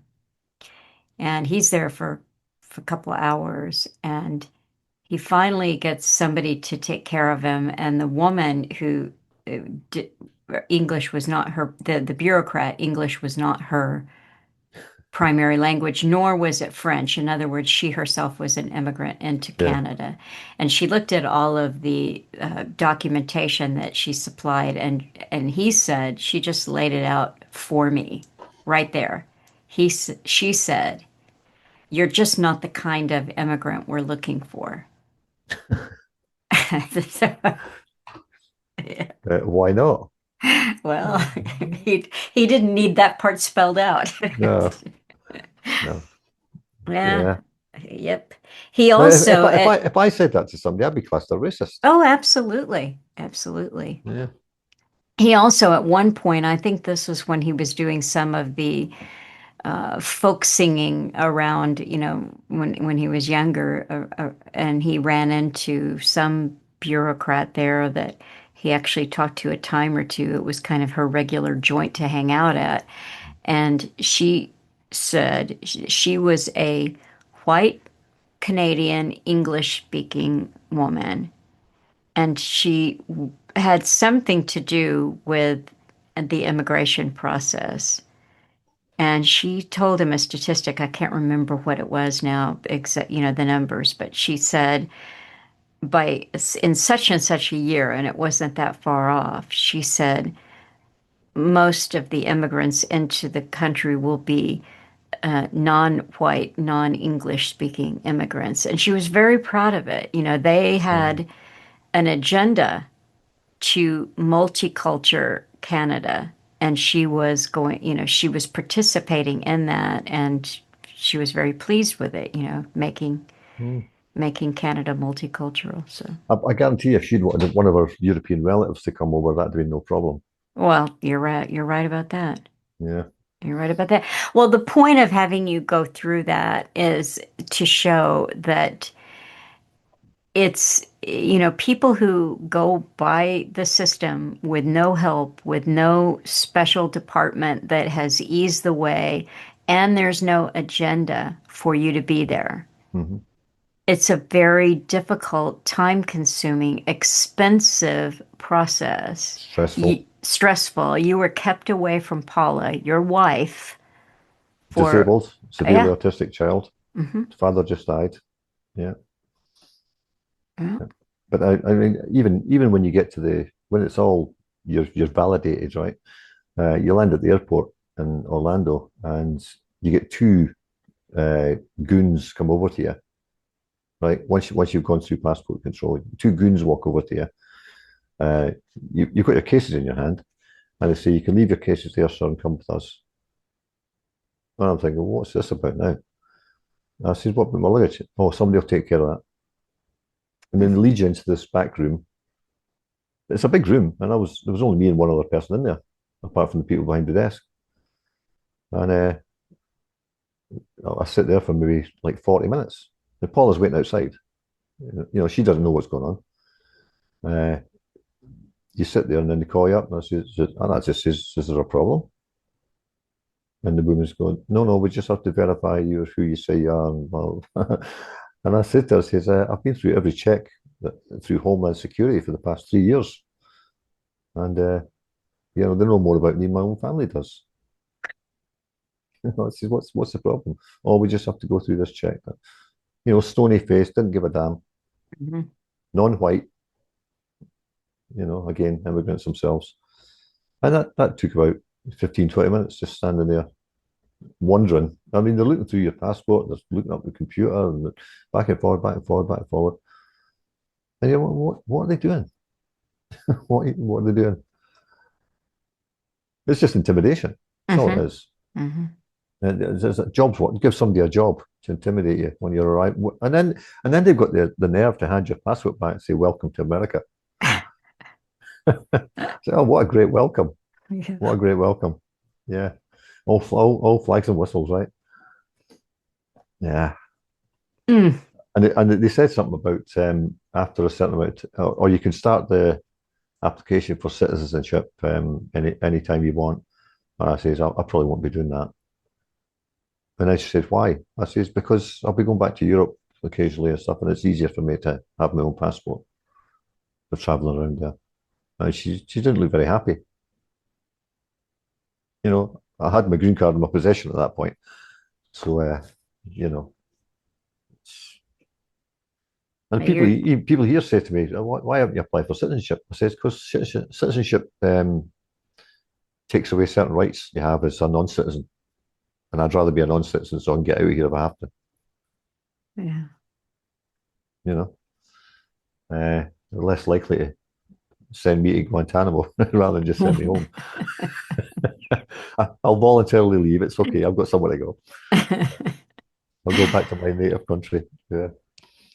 Well, I still Uh, think it's white and European. I don't know, but I'll find out when I get there. But yeah, yeah. no, I've just got my green card. That's it. That's all I'm doing. They probably want another 10 grand to get citizenship. That's what it cost me, about $10,000. Mm, mm, mm. And I've said to people numerous times here, says everybody that came here legally should get together and do a class action lawsuit and sue for get their money back. Because we went through the proper channels and all these people just walk in and giving to them for no reason whatsoever that they can justify. Mhm, They're not escaping from war zones. They're economic migrants. Uh, I'm not an economic migrant. I've worked every year I've been here. mhm. I've paid taxes. I'm running my own business now, small as it is, but it's still, I'm participating in the system, unfortunately, because that's the only thing we've got. Uh, but yeah, all these people that came in illegally, well, they didn't pay anything. They're actually given stuff, Yeah. which in small part I'm paying for individually. Yeah, I tell you, Alan used to often remind me of what Miss Effie said to him that stuck with him. He thought it was good. She said, "The system, it isn't meant for you to win." Oh no. And that's the truth. No, I was talking to a vendor yesterday, and they were saying, oh, they were talking about the son being an activist and all that, and she was kind of anti-government as well. And the thing I always start out with is about the money. I say, why, Hmm. why, why? I've never got a politician to explain to me why we borrow from private banks. And she said, what do you mean? I said, well, the Federal Reserve.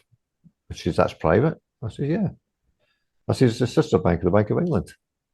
It was founded by the same people, well, the same types of people. Hmm. And I says, how they always talk about getting out of debt? Yeah. I says, well, if you gathered up every bit of money that's been put out by the Federal Reserve and gave it back to them, they still want the interest. So where's that come from? Which is, what do you mean? I says, well, every dollar bill that's issued, every electronic money that's given to the government or borrowed by the government, you have to pay it back to the Federal Reserve, and that's where all your income tax goes. And she didn't know that either. I says, yeah, all your income tax goes to pay the interest on the loans your government took without your permission. And she says, that's terrible. I says, yeah, it is. Yeah. It Yeah. is, yeah. And here's us trying to scrape a living doing Yep. things at a market and paying sales tax to these crooks. Mm. Not the Federal Reserve, that goes to your local government crooks, you know. And I says, do you know how to get the interest back? She says, how? I says, they rape your country of all its assets. Hmm. That's what they do. They get given big parcels of land that have got all the minerals and stuff underneath them and all the wealth that should be in the hands of the American people. So that's how they get their interest back if they demand it, and they do. And she was kind of surprised. I said, "Oh, that's how the system works." And she said, "Oh, I think we should go back to barter." I said, "I think we should never have stopped it." Yeah, absolutely. But, Well, Neil, we're going to convene in a month and maybe we'll make some progress on our our, well, as I our say, I'm local. going to leave it to the end of this week, and on Friday, if I've got no response, I'm going to. Oh, no, I'll leave it to the Monday. Actually, I'll give them another 5 days to respond. I'll say, "Did you get a chance to look at those materials?" Blah blah blah, and I'm going to rewrite to the four that didn't respond to me at all, um, and just send them the information without waiting for a reply, and say, "Look, this is what I'm talking about. You haven't replied to it, so I'm just giving you some information to go on. I want your thoughts on it. I pay your wages. How about that? I pay for you. You're supposed to represent me, so I'm giving you some information. I demand a response, and Good. see how they like that." Yeah. Well, I'm dropping off my packages with the little flash drives and the book to be copied, and then she'll probably have that done by the end of the week.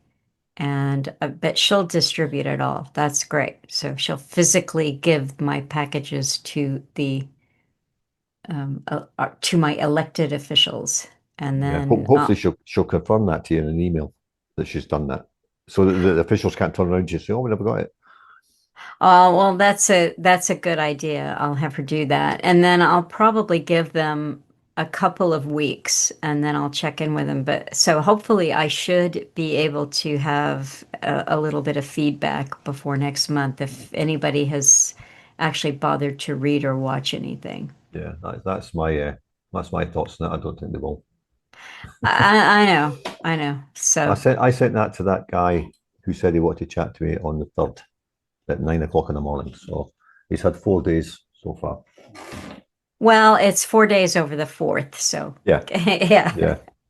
But yeah, it's as I say, it's interesting that the only guy that got back to me is an attorney, and he replied to me through his own private email. Well, actually, he replied to me through his company email address. Yeah, that is interesting. Yeah, I wonder why he wouldn't use the city's one. He didn't want them knowing. He'd given me the company name that was dealing with the planning. Because Uh, none of the rest of them have given me that. yeah, well, that's interesting. I'm sure it has something to do with the, what do they call it? CYA. I'm sure What's that? cover your Oh yeah, yeah, but yeah, anatomy. yeah, Yeah. yeah. Well, he's a lawyer, so he kind of knows Yeah, about that stuff, right? yeah, exactly. Yeah. Okay, All that'll right. do Well, then. thanks. Have a great week, and I'm sure we'll communicate. I also wanted to just say really quickly before we sign off that we had the recorded session of the book club on Saturday, and we played your audio, which was really good. Thank you for Nice. doing that. Neil Cup. I learned something new actually when I was doing that. Yeah. Nothing to do with Alan's work. It was that I was really bad at book reviews because I was stumbling through it. And I was like, I can't really do this. I don't know what I'm doing here. But I'm not on Nick Hayes. Oh, you did great. You Okay. did great. Everybody loved it. I mean, you got tons of good feedback, so it was great. So what we'll do is it's not going to go up for a while. It'll probably be about 3 weeks before it gets published over at Substack. Okay. But I'll combine it, your portion, and Stuart in England actually cleaned up your audio a little bit. You had some background noise. He ran it through a filter. Okay. While we were playing it to the group, I sent it over to him, and while we were still talking, he had it back cleaned up, which I thought was Okay. awesome. I'll So probably have the we'll fan on. I'll probably have the fan on. it was the fan. We could hear it. Yeah. So, but that's fine. Everybody thought you did great. I thought you did great. And Oh, it was a very good thank you. contribution. So that was good. Neil covered interviews Seven seven and and eight. eight from the first Yeah. half of Waiting for the Miracle. So As I say, it was religion's good. not my big thing, so I was kind of like, oh, how do I approach that? Well, But it was anyway, kind of funny because everybody was really complimentary and had things to say and add. And if somebody in the group, I don't remember who it was, said, well, he didn't cover much of the religion. So that's a place that we can start with our comments. So, hmm. but it was But good. I don't know if I mentioned it in the thing, but I think it's because when I was 4 years old, I went to a Catholic boarding school because my dad was a single parent, and I was there for like 5 years, and then I went into a Catholic primary school, which is the first school you go into when you're a child, Hmm. and that was a Catholic school. And I had three stepbrothers and a stepsister, and they went to the Protestant school. So Ah, I didn't have anybody to back me up, and I had red hair. oh Um, no. and then I went to secondary school, and the same thing. I was in secondary school, and they were in the Protestant school, and it just I was put off religion at a very early age, just because I just thought it's just. I think I sussed out it's all about control. Yeah. What I was being told anyway. Yeah. I'm not saying necessarily that religion's about control per se, but yeah, I kind of sussed out, and I just didn't want anything to do with it.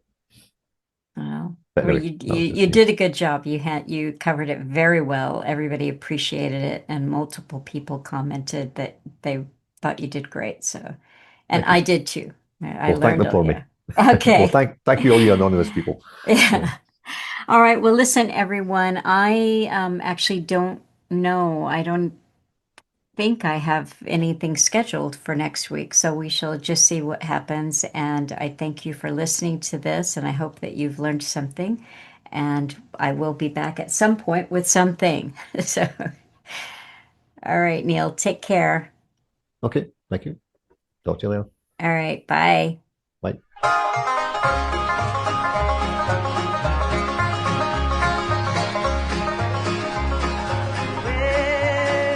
I've got something that the world didn't give me, and the world cannot take it away. And I've got something that the world didn't give me, and the world cannot take it away. Well, it is love, sweet love, oh, sent to me from my Father up above.